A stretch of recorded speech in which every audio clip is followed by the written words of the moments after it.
Hello, everyone, and welcome to Making Remote Work. Today, I'm hosting Darren Murph. He's the head of remote for GitLab. Darren, welcome to Making Remote Work. Thanks so much for having me. It's a pleasure. It's a pleasure here as well. I told you I've been reading a lot about GitLab lately. It's fascinating. So I'm looking forward to this discussion. Absolutely. I love to talk about remote. It's obviously quite the topic du jour right now. Yeah. So I'm excited to dive in. Perfect. Darren, would you be okay to start with your title? It's unique, right? I'm not sure. Maybe you know how many other people have this title, head of remote. What do you exactly do in GitLab? Yeah, head of remote is a very unique, rare title right now. I actually think it's going to be not so rare in the not so distant future. In fact, a lot of companies that I've been working with and consulting with, one of the first recommendations I make is to consider a head of remote, or if they can't do that right now, to assemble a remote leadership team, usually consisting of the chief HR officer, the chief business operations officer, and then the overall chief operations officer, because the nuance of remote kind of sits in between some of those functions. It's a very new type of function. And it makes sense for GitLab. We're the world's largest all remote company. We currently have over 1,200 people in over 65 countries with no offices anywhere. Even our executives work from their respective homes. And so there's a lot that goes into it. It's a part of our brand, our identity, our legacy, but also we have people coming in that need to acclimate to remote. If they've never worked remotely before, there's a lot of nuance in that. And of course, a lot of the processes and the way we work is guarded by remote first forcing functions, and we can talk a little bit about those. And they aren't the default for a lot of people, and so part of my job is to work with people and making sure that our processes are effective, efficient, and understood far and wide. How did you get to this job? You didn't start in this role, right? If I know correctly.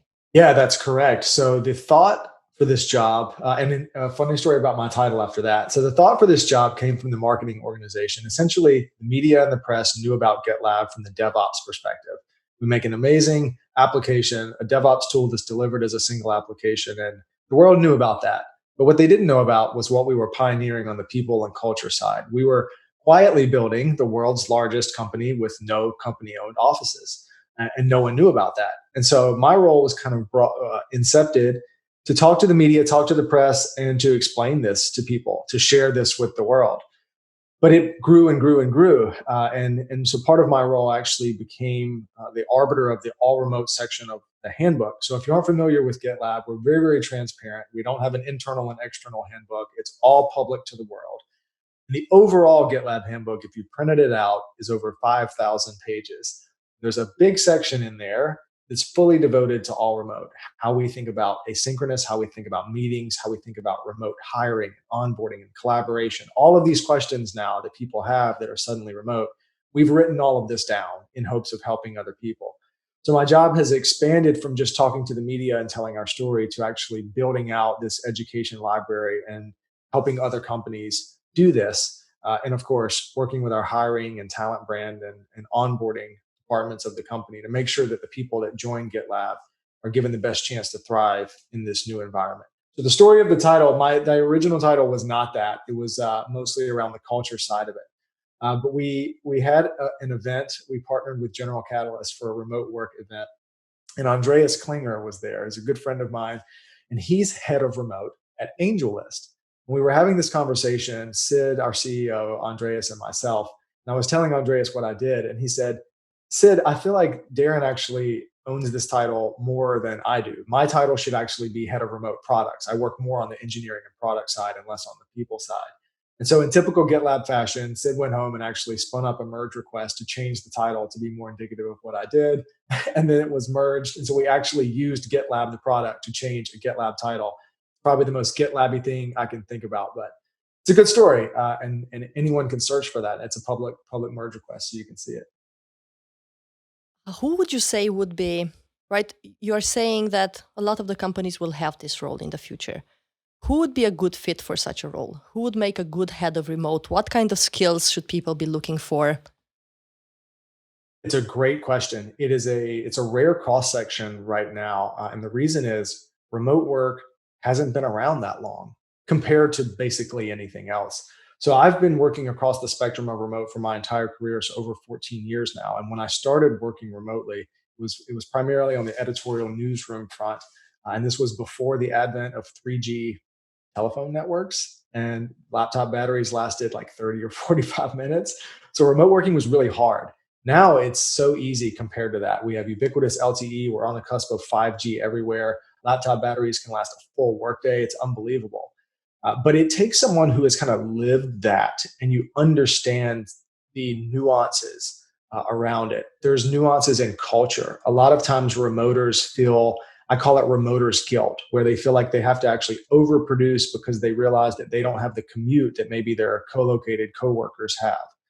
Um, so you have to kind of understand that and how the mind of a remoter works, because you don't really know how to make them feel included unless you've been there. Because it's very hard to explain. It's very nuanced, and the kind of the fear of missing out, especially in a hybrid remote setting, is very pronounced. And then there's the tooling and communication side. You have to be able to communicate with executives and help implement forcing functions so that the organization works remote first always. So, for example, if you have an office and you want to have a meeting with people physically gathered around the same table, you need someone that can delicately explain that, hey, everyone in this meeting actually needs to open up their own individual laptop and look into their own webcam so that the remoters are on a level playing field, so that they feel equal in the conversation.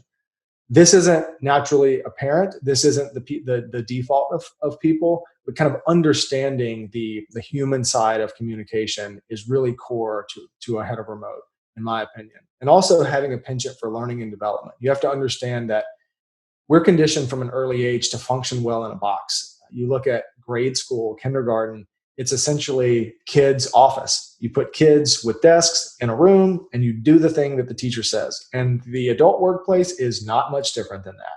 So we're conditioned to operate in that environment, but no one ever stops to teach us to work and function from anywhere. When you have that much freedom to work from home or from a coffee shop or an airplane seat or a hotel room, you're kind of on your own. And there's a lot of assets and material and content out there, but you're not conditioned to do it in the same way. And each company is a little bit different. So, in my view, it's going to be really important as remote becomes the fabric of many companies to have someone in that role to answer those questions and to help the entire team evolve as remote continues to evolve. We were talking about the handbook. And then I don't want to get into the details that you have created a lot of videos and there are a lot of explanations on the handbook. What really puzzles me, and at the same time I'm fascinated about it, is transparency.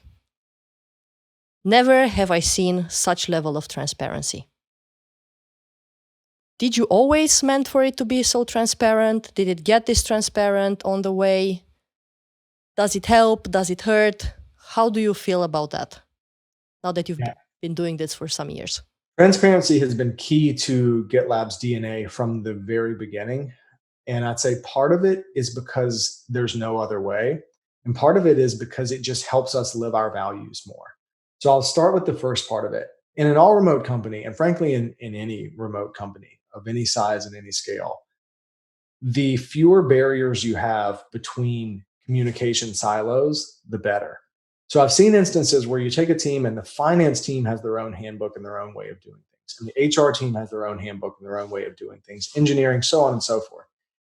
The issue with that is the people within those silos know what's going on, but then they don't talk well to each other. So imagine a situation where each individual department writes out how they do expense reports, something very simple.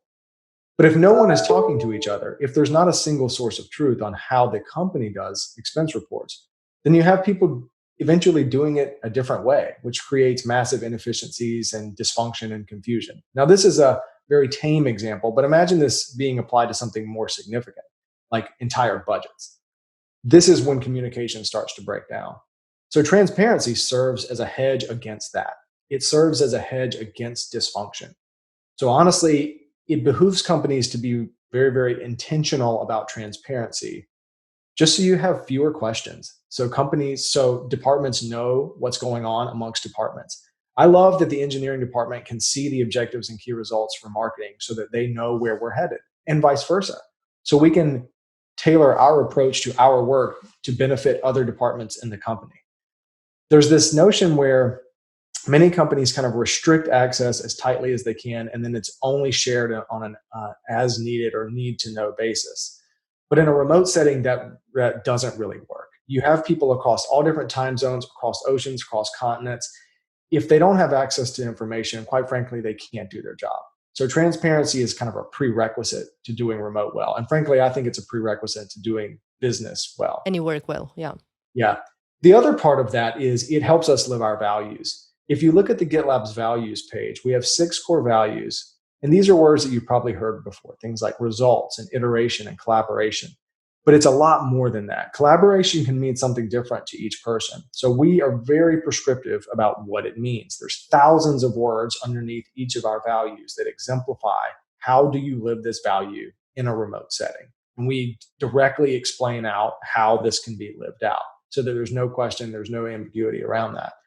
Transparency helps us do that better. If we were a less transparent company, it would be much harder to achieve results. It would be much harder to iterate quickly because we'd be always asking questions. Nothing would be out in the open and easily accessible.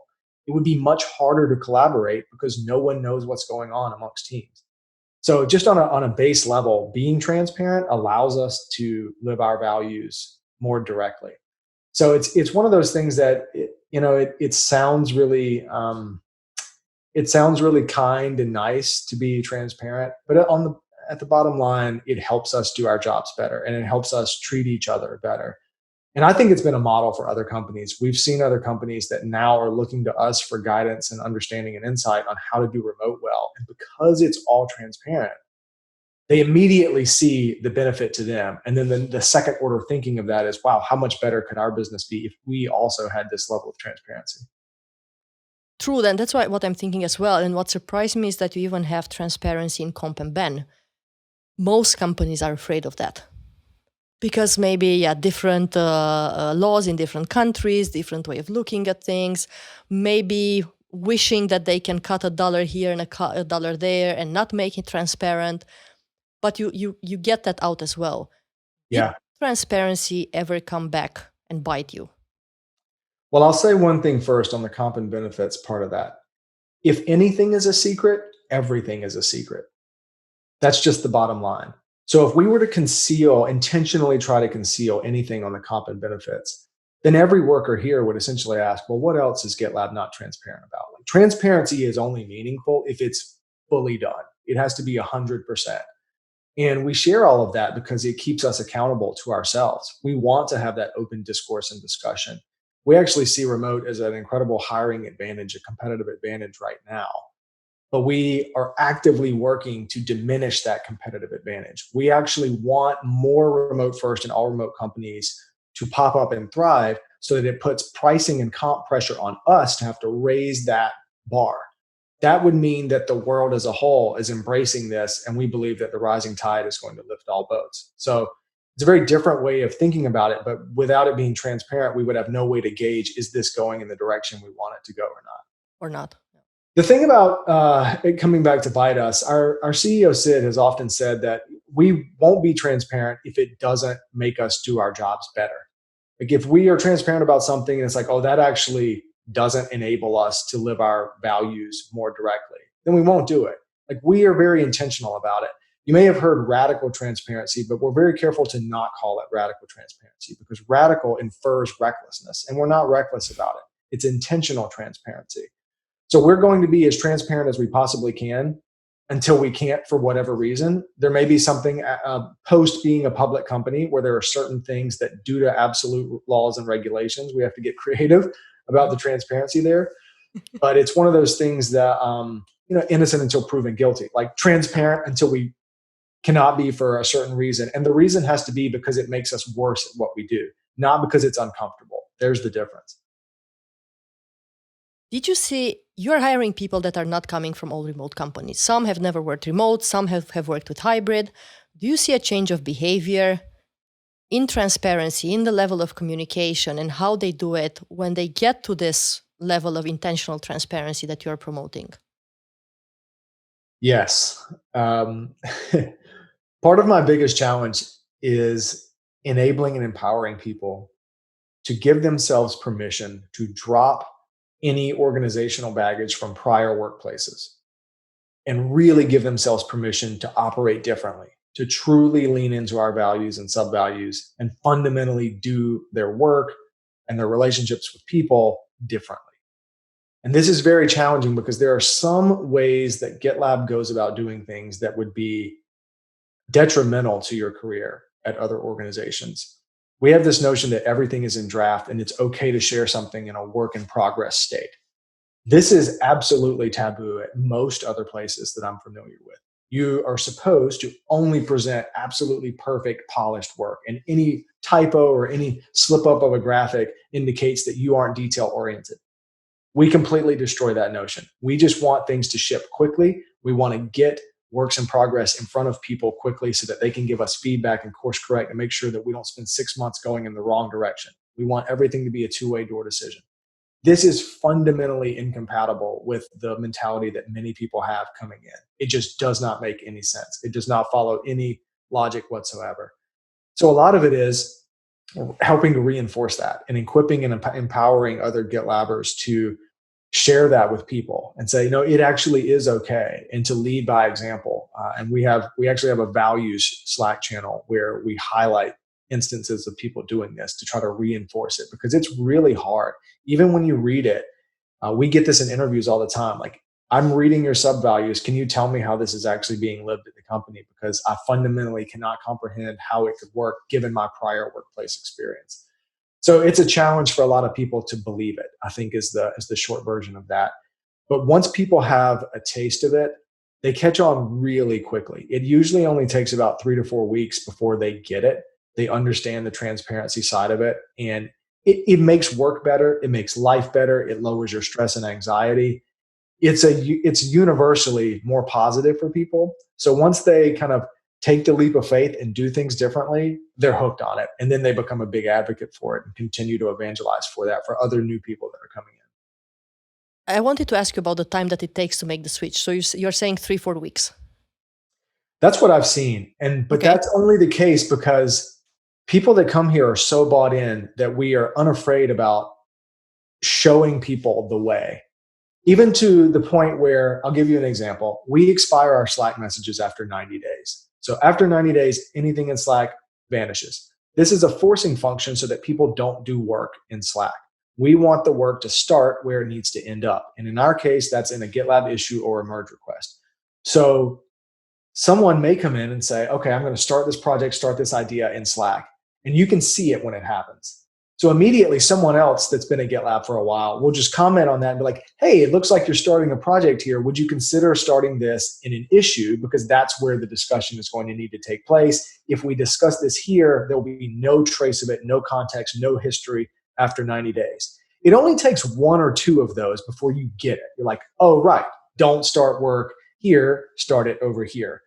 And the team is very forthcoming about sharing things like that because we get it. Like we know that people coming in are probably going to default to one way, so we help show the way through just encouraging them to do it. It also helps that we write everything down. So instead of having to re-explain this, we just send them a handbook link that shows them what I just said, and it helps scale that knowledge very quickly.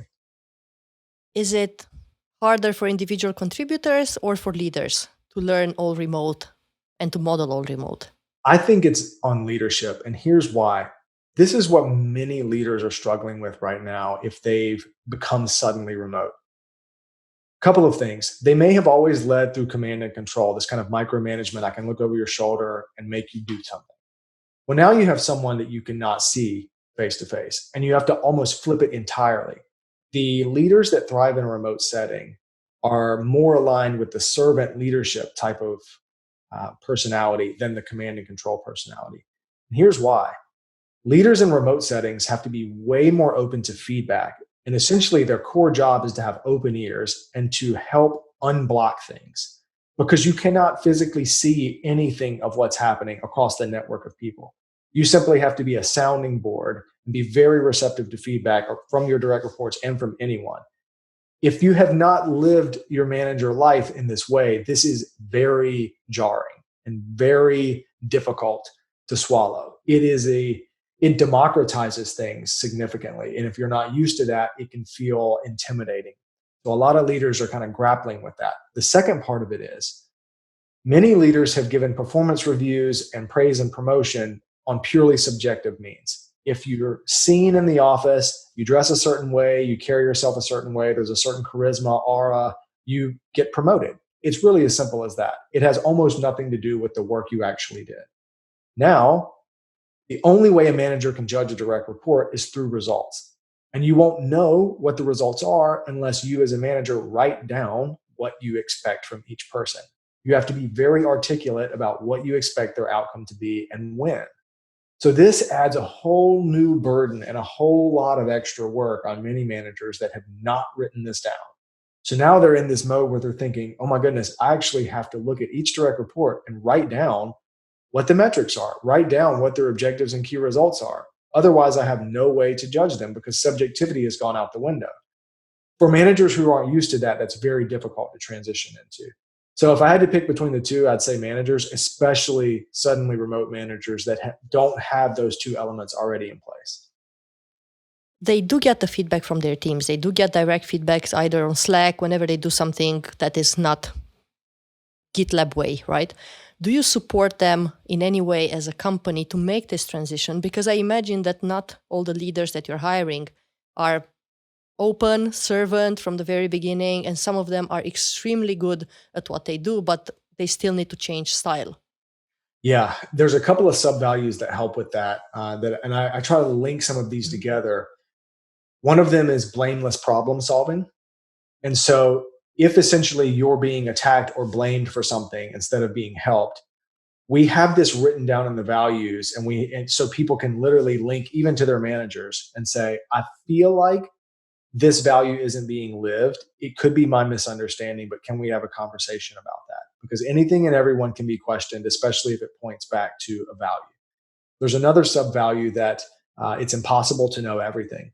This is such a great sub value because people that come in, either new managers or new hires, it's impossible to know everything. It's going to take a long time to learn how we do things, to learn how the product works. 5,000 pages. Yeah, it's like you're never going to read all of that. And it's going to even take you a long time to read the pages that are applicable to you along the way. A couple of other ones are no ego and help each other succeed and don't let each other fail. So when you package all of these together, it sets the stage for how we are supposed to treat each other. And the one thing I will say is we are working as a company on manager training, because now that we've scaled to the size that we have, we've reached this point where we're scaling and growing so quickly that you can't guarantee that people are coming in slow enough that they'll simply understand the GitLab way through osmosis by just being around people that have been in the culture long enough. We're reaching that point where we have to be a little bit more articulate, a little bit more intentional about providing training, especially for managers that are coming in from a complete opposite side of management. I will say, though, we do an amazing job on the hiring, recruiting, and onboarding front. If you look at the jobs FAQ section at GitLab, there's actually a section there entitled, What's It Like to Work at GitLab? And it's about 3 paragraphs and 4 links that very explicitly lays out how we do things. And we share this with people very early, even in the screening calls. We want people to know our values page, and we want you to see that page. Because if you read that page and you think, this is not a place where I'm going to thrive, we both want to know that very early on. So I tell people, for the most part, no one accidentally ends up at GitLab. You have opted into this, you've opted into these values, and you are in support of these values because they were never a secret.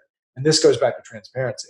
It's better to be transparent about what it is like to work here way early on so that neither party wastes their time. Are you intentional in the way you're building teams? And what I mean by that is you work asynchronous. You might have someone working on the same piece of software in the US and in Asia, right? Do you think about who is going to be on the team? How much multicultural experience they have? Are they able to actually communicate with each other? Is there someone in the team who can build those bridges? Yes to all of that, but it's definitely it's always a process. So one of our Okay. core values is iteration, and we are always iterating on things like that. I mean, we'll bring together teams for certain projects and then break them apart and then bring them together again for other projects. So it moves so quickly that it's hard to establish that long term. Where we go is one step further up the chain. Instead of trying to figure out the best way to communicate amongst a small team doing this in a small way, we try to just get people in from the beginning to always be aligned on the values. And if you're aligned on the values, if everyone sees that as the North Star, then it generally helps when you bring even different people together into cross-functional teams. But of course, there is some amount of bridge building that has to happen when you are joining a new team. And I'm actually, this is kind of an aside, but I'm really fascinated by some of the tools that are coming out in this space. I'm working with a company called Psych Insights, and they actually have a Slack tool called Kona. That's a plugin that essentially asks people before each meeting just to give their temperature on how they're doing that day, some of their preferences. It essentially helps them build a README about themselves to build empathy amongst remote team members. And I think this is the next step of that, where we kind of offload some of that from the person of having to re-explain who they are every time they enter a new team, and we offload it from the human into documentation where it's written down. Like, for example, if you Google Darren GitLab README, I have a README that I wrote. So anyone that's going to engage with working on me knows what my flaws are. They know what my preferences are. They know what you can do to help me, help you. All of it's written down. So we want to help other people to write that down as well. In general, I think that's a great approach. I've answered the question recently on how do you onboard remotely, and my go-to answer is do whatever you can to offload as much of the burden from the human to documentation. And this even goes with telling other team members who you are. The more you have documented, the less you have to re-explain, and it makes teams bond and gel much more quickly and efficiently. Very nice experience with this. We keep talking about values. Hire for values or develop values? How important? Where is it? 50-50, 60-40? What would you say? That's a great question. One of our sub values is culture fit is a bad excuse. And what that means is we don't hire for culture fit, we hire for values fit so that the person can be a culture add. So if you follow the train of thought there, you want to have discussions about values in the interview so that you can see how people think about the values. And the way we look at it is we want the people to be aligned enough with the values. We want you to see those sub values, and that needs to resonate with you. But then to your point, if someone comes back and says, I love what you've written on the iteration value, what about this example? Like, let's say I were to join GitLab, would this be a new exemplification of iteration that I could actually add to the values page? We love those conversations because even since I've joined, the values page has gotten longer. People find new ways to exemplify our values. And so if someone has that type of foresight in the interview, we're all for it. We want our values page to become more prescriptive, not less over time. Got it. What doesn't work in remote? What were your lessons learned, things that you have tried, tested, made errors, failed, reiterated, changed it, and you would say, no, don't go there? I'd say if you're manufacturing anything, if there's any kind of physical side of your product, it's very difficult to do remotely right now. I think we're getting there. You look at the Da Vinci surgical robot, if you have low enough latency, you can actually operate on a human, not in the same room. It's fascinating. And there's some augmented reality even around construction sites where you can kind of map out zoning without being there. So we're getting there, but it's still really difficult right now. What doesn't work is command and control. If you try to lead by micromanagement, fear, and rules based management, it will collapse. If you try to lead with more communication silos instead of more transparency, it will break down. I'm not saying it won't, it's passable. Like, you might not completely collapse, but as more of the world goes remote, there will be more competitors that err towards the side of transparency. And they will run circles around the companies that don't, because it's going to just create more and more and more efficiency. And they'll have fewer knowledge gaps every single day. And there's a difference between rules and writing things down. You could look at the GitLab values page and see thousands of words and say, that's a lot of rules. But it's actually just how we live our values, and it's just documented really well. And it's always up for proposals. We have people add proposals on how to change parts of our handbook every single day. And I think that's really big, to build a handbook with something where people can request new proposals. So it's not purely written by the executive team. And GitLab is the best tool that I've seen to do that. We actually just stood up a suddenly remote handbook tool. It's kind of a simplified version of GitLab that people can just jump into and build a handbook based on that. And we're iterating on that even, because we know now there's a huge need for it. GitLab has built this handbook, and so we're trying to give back and enable other people to use GitLab to build handbooks of their own. Did you ever make any mistakes in all remote? Something that you can share and you're like, yeah, this needs to be out there? Because the handbook shows right now what works, right? It's been through several iterations. It's what works right now and what's the common denominator for everyone in GitLab. Yeah. The thing that doesn't work is when handbook first isn't actually lived. This is really hard. It's actually very difficult to work handbook first. And this is what I mean by handbook first. If you're working on a project and there's a process that's going to change, you're first supposed to make the change in the handbook and then communicate and disseminate this information out. That is not human instinct. Human instinct is do the change as quickly as you can and then spray it as far as you can, email it out, Slack it out, like just throw it out as many places as you can. And then eventually maybe get around to changing the handbook. But what if you don't? So now you have two sources of truth. You have whatever you just announced that's going to expire in 90 days. And then you have the old way still left in the handbook. Now that starts to create dysfunction. So the where it doesn't work is not having everyone bought in to a single source of truth. If you're going to do remote well, everyone has to believe that there is a single source of truth for everything. If you can't get there, halt everything until you can, because that's where I've seen it break down the most. So if you were to take on a new company and move it to all remote, from either non-remote or hybrid, is this where you would start, the handbook? Absolutely. The handbook and a communication plan. And in some ways, the handbook is communication. Because for us, we communicate with each other as best we can by sending links to documentation in the handbook. So we communicate processes, protocols, and the way we do things by sending a link that started in the handbook. So in my view, communication and handbook go hand in hand. They are the same. They have to be treated as the same because, again, you don't want to communicate something out and then forget to document it in the handbook. You want to first document the change in the handbook and then communicate it out. It's absolutely essential. It's really important in a hybrid remote setting, because what can happen in a hybrid setting is something can happen in a meeting or after a meeting or in a hallway conversation, just casually walking to and from the office. And it's just verbalized. And no one actually stops to think that, hey, this is significant. This is going to change how we're doing things. I should document this in a single source of truth so that anyone that isn't within the 10-foot circle of hearing this has access to it. So it's more likely to fail in a hybrid setting because you have to retrain people's brains to remember, okay, if I'm verbalizing a change in an office, it is now my responsibility to document that because there are people outside of this office that need this information. It's a different way of thinking. Totally different. Now, you did mention communication plan, and I imagine this is not totally equal to the handbook. They are related, but not equal. Right. So what does the communication plan usually look like for GitLab?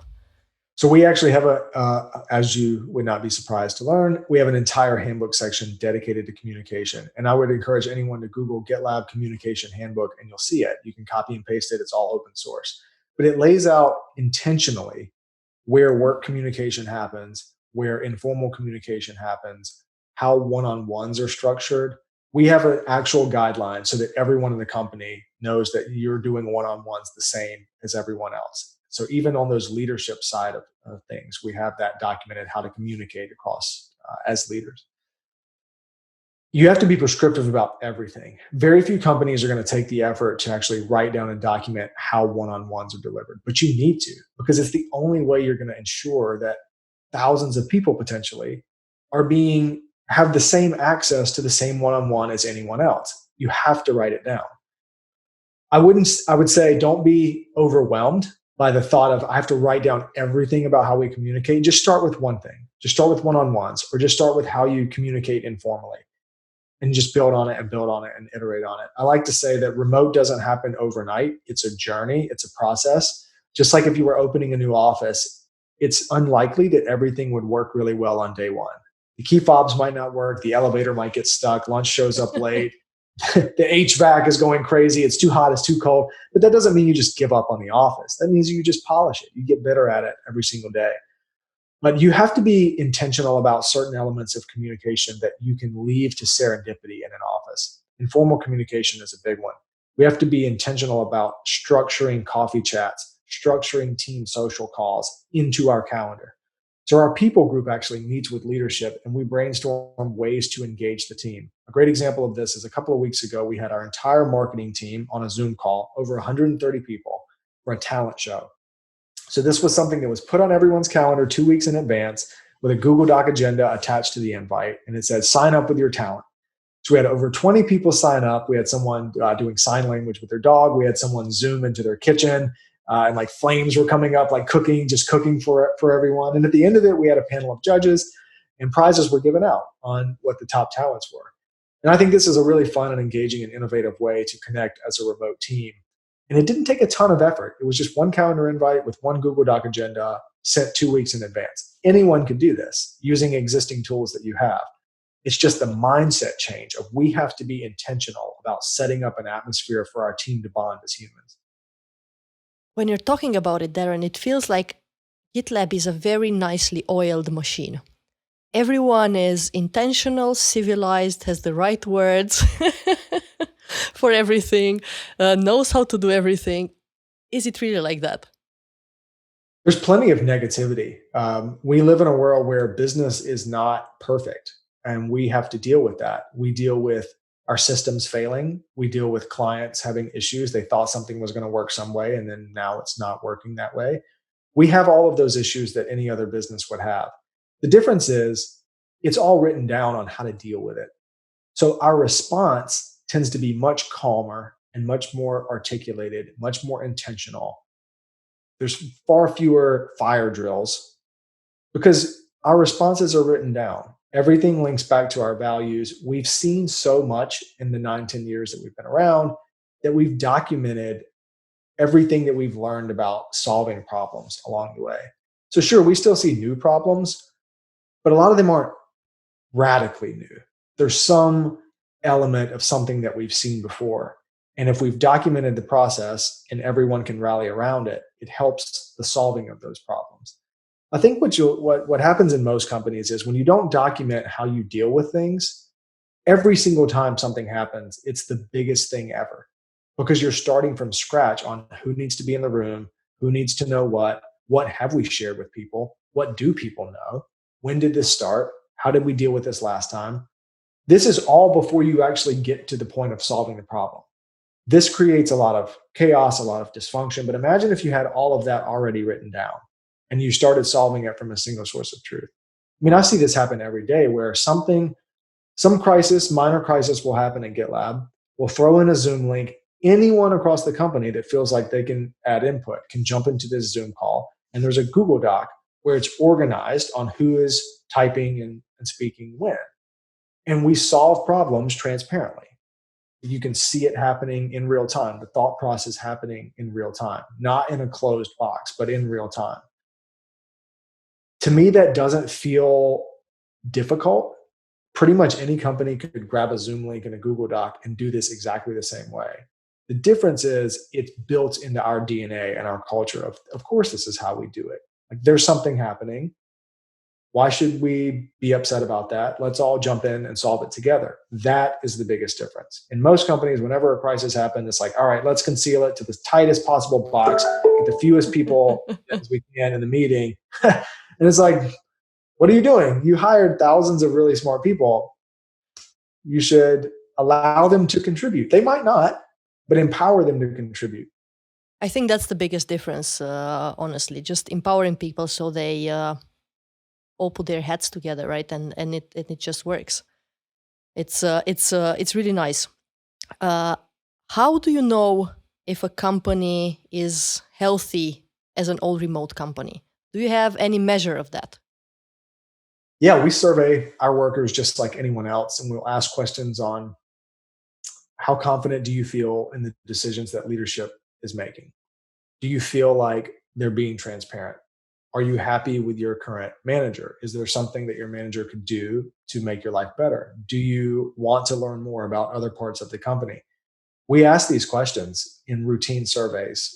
We have D&I surveys, diversity and inclusion. We have management surveys. We have leadership surveys. We love data, and we ask these questions and we publish it in the handbook. And our managers are very intentional about using that data to make it better. Because at GitLab, if you're going to ask the question and we put in the time to answer it, we expect something on the back end. We expect that information to be viewed and something to be done with it. And that's just part of who we are. So I don't think that's drastically different. I just think the amount of transparency we have in what the questions are and who's answering and what's going to be done about it, that to me is the difference. Did you ever try to measure the effect on the bottom line of your transparency, hiring practices, especially because you can hire anytime, anywhere, really the top talent, right? So it is a competitive advantage. Did you do any kind of benchmarks with companies that maybe are in the same field, doing remote, but not the way you do it, and just compare how you guys are doing? I think we'll do more of that as more companies crop up. It's on one hand, it's kind of difficult because we're very unique at our size with having no offices at all. There are some similar companies where there's one or two offices, but even one or two offices completely changes the dynamic. Usually, leadership is centered around a certain time zone. So, how hard a company leans into asynchronous versus synchronous is very, very different. One thing that I do know that comes to mind on the recruiting side is that we have over 80% voluntary retention rate, which is very high compared Really to high. industry peers. And what this means is people are choosing to stay here because the values are lived, because they appreciate the autonomy and the flexibility that remote provides. And frankly, they're less incentivized and it's less alluring for potential poaching offers with maybe bigger salaries or bigger titles or more prestige, because we tend to hire people that if you ask them to rank things of importance like salary, ego, title, prestige, job title, autonomy is usually at the top. And this is the competitive advantage that a co-located company, if you look at that offer letter, it's not going to have that. But if you look at a GitLab offer, it does have that. You could change locations every week if you want to. We have some people that just travel the world and they're never in the same place. We have some people that drive around a country in an RV and every day you're like, what's in the background? Something different every day. And then we have some people that they're mobility challenged and they just appreciate that they can be where they need to be, build the home office that works for them and contribute to the world in a meaningful way. All of these things are really important, and it's going to take a lot to pull you away from that. It's a competitive advantage because right now, frankly, there aren't a lot of alternatives, but we hope that we can incentivize and influence more alternatives. We actually want people to have more options because we don't want remote to be the exception. This should not be this kind of elitist perk. This should be the norm for any digital company, and we're trying to do whatever we can to help influence that. Do you think remote is just for digital companies? What other companies can, in your view, can move to all remote, and what's the future of remote? I think any company can move at least part of their organization to remote. So I mentioned the manufacturing side of it. For example, if you're an automotive company, it's going to be very difficult for you to be fully remote. There will be some part of your business where you need to like bolt a tire onto an axle to actually make the product that you're going to sell. I totally get that. But there's no reason your HR department, your finance department, your marketing department, all of that could be remote. So maybe now going forward, the only part of your business is in this shared warehouse where the physical component is bolted together, but everything else is remote.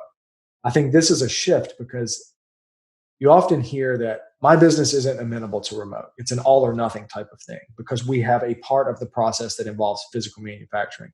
I think that's starting to break down because in this suddenly remote moment in time, you have a lot of those manufacturing companies that are still manufacturing, but their executives and their other parts of the teams are working from home. So now all of a sudden the myth is busted.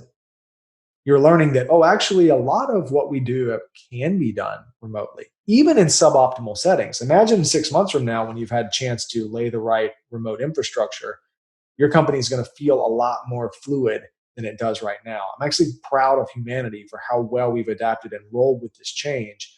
And I remind people that this isn't remote work. This is crisis induced work from home, where you had no planning, no preparation, and you're building the remote infrastructure, teaching your people how to be fluent in remote in real time.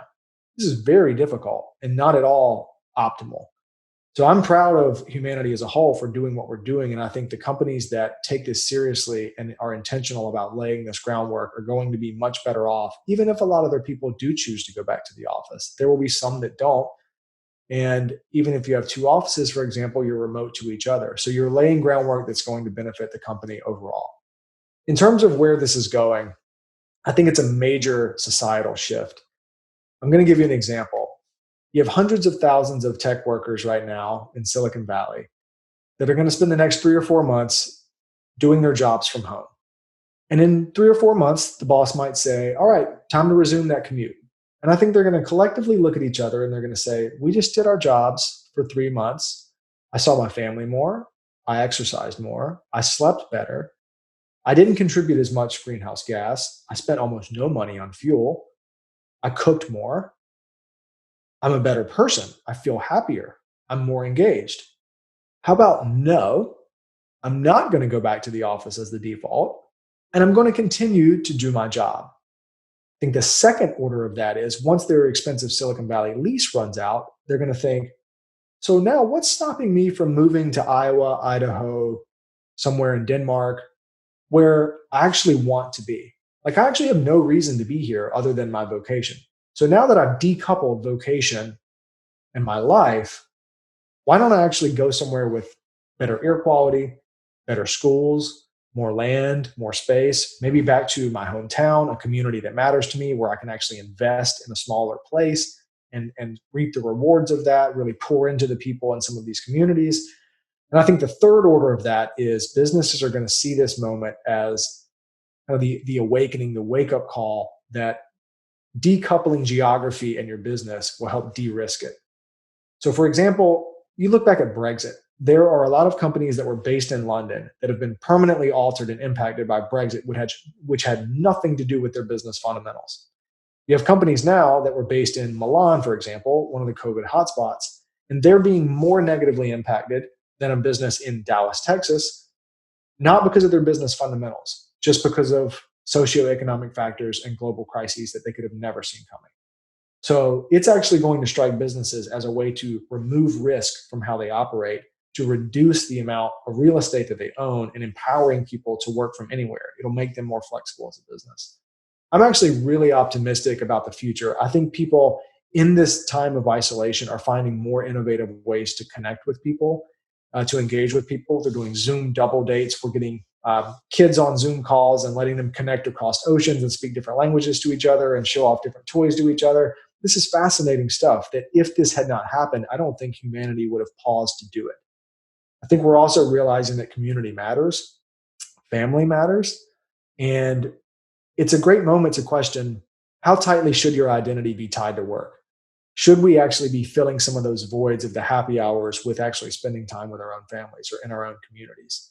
I think this is going to be a key thing that people as a whole think about and talk about in the year ahead, and it wouldn't have happened without this. So I'm optimistic about it. I think that this change will, on the whole, be really good. And remote is going to empower more people to contribute more. It's going to create a more inclusive work environment on the whole. So I'm excited about it. It's upsetting that it took a tragedy to get us here, but I think we're going to do something great with this. Apparently, it took way more disasters to even start remote. I was talking to Professor Sumita Raghuram, and then she's been studying this since 1992.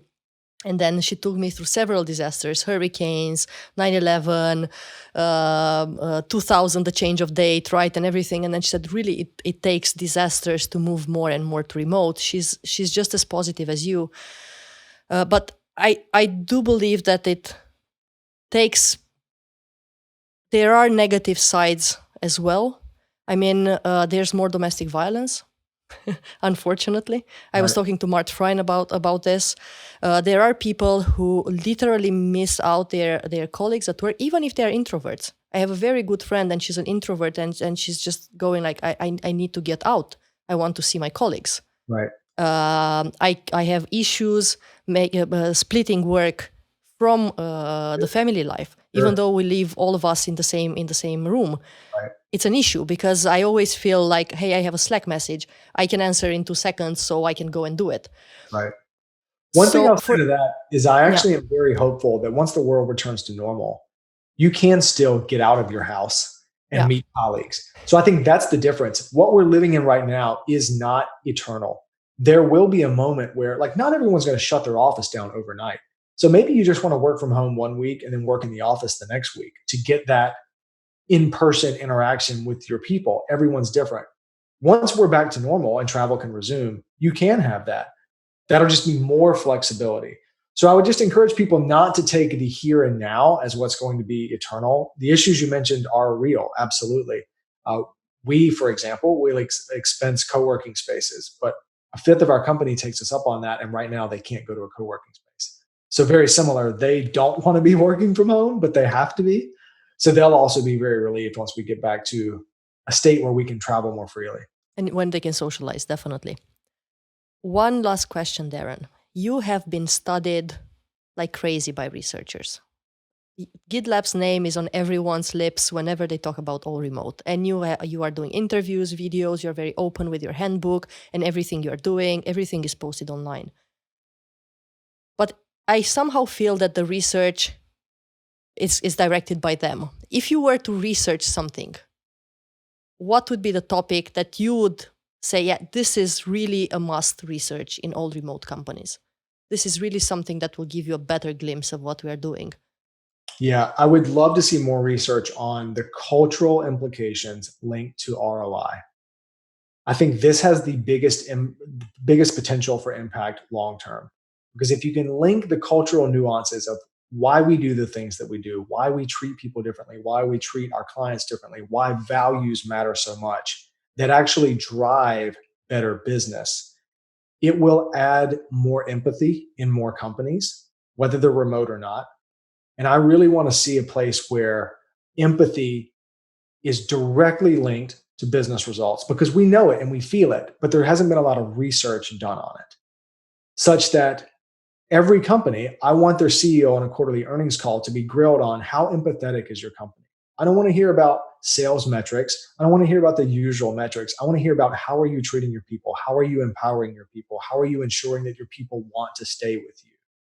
To me, this is the next big leap, and remote forces empathy. It just does. And I think there's a huge amount of research that can happen on that at GitLab and elsewhere. So I hope if a researcher is listening, if you're interested in that, let me know how I or we can help. Oh, definitely they will be listening. And then we will make sure to share this with them, Darren. Thank you so much for your time today. And thank you for sharing what you're doing. Absolutely. Thanks so much for having me. And for anyone listening, if you want to see all of our all remote assets, just go to allremote.info and you'll find everything there. Thanks so much. Have a great afternoon, Darren. Cheers. Thank you.